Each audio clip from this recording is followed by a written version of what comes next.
हजरत Umar bin Khattab रजी, वो जंग जिसने दुनिया की सबसे बड़ी सल्तनत हिला दी। जंग यरमूक के साए में ये वो दौर था जब दो ताकतें आमने सामने खड़ी थीं। एक तरफ दुनिया की सबसे बड़ी और ताकतवर सल्तनत रोमन बाइजेंटाइन साम्राज्य, और दूसरी तरफ कुछ हजार मुसलमान जिनके पास न विशाल फौज थी, न सोने चांदी के हथियार, लेकिन उनकी सीने में ईमान की आग जल रही थी। हालात, डर या यकीन। रोमन सम्राट हेराक्लियस ने कसम खाई थी, इस्लाम को जड़ से उखाड़ फेंकूंगा। 1 लाख से ज्यादा सैनिक, भारी कवच, घोड़े और युद्ध का लंबा अनुभव। मदीना में खबर पहुंची। खलीफा हजरत उमर बिन खत्ताब रजी खामोश बैठे थे। फिर उन्होंने सिर्फ एक जुमला कहा, आज हक और बातिल का फैसला होगा। कुछ लोगों ने कहा, या अमीरुल मोमिनीन, दुश्मन बहुत ज्यादा है। उमर रजी ने जवाब दिया, हम संख्या से नहीं, अल्लाह की मदद से लड़ते हैं। उन्होंने जंग की कमान हजरत खालिद बिन वलीद रजी को दी और एक सख्त पैगाम भेजा कि कमजोरी दिल में नहीं आनी चाहिए। याद रखो, जन्नत तुम्हारे सामने है।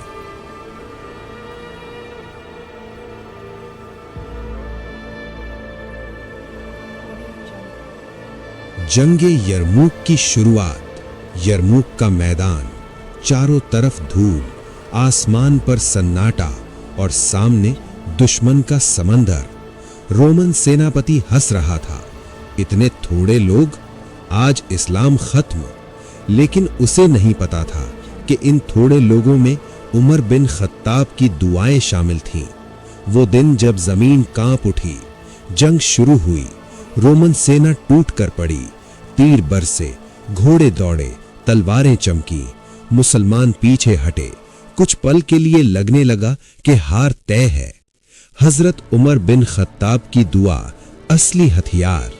मदीना में उमर रजी पूरी रात जागते रहे, हाथ उठे हुए थे, आंखों में आंसू थे। ए अल्लाह, अगर आज ये लोग हार गए तो धरती पर तेरा नाम लेने वाला कोई न रहेगा। यही वो रात थी जब फैसला आसमान में हुआ, पलटवार, जब मौत डर गई। अगले दिन हजरत खालिद ने रणनीति बदली। घुड़सवारों ने बिजली की तरह हमला किया। रोमन सेना घबरा गई। जिस मैदान पर मुसलमान डर रहे थे, वहीं अब दुश्मन भाग रहा था। नदी में कूदते सैनिक, टूटती पंक्तियां और चीखें। इतिहास की सबसे बड़ी हार। रोमन साम्राज्य टूट चुका था। 1 लाख की सेना हजारों के सामने हार गई। ये सिर्फ जंग नहीं थी, ये ऐलान था कि अब दुनिया पर इंसाफ का दौर आएगा। जब जीत की खबर मदीना पहुंची तो हजरत उमर बिन खत्ताब ने न जश्न मनाया न घमंड किया। उन्होंने सजदा किया और कहा, ये जीत हमारी नहीं, अल्लाह की है।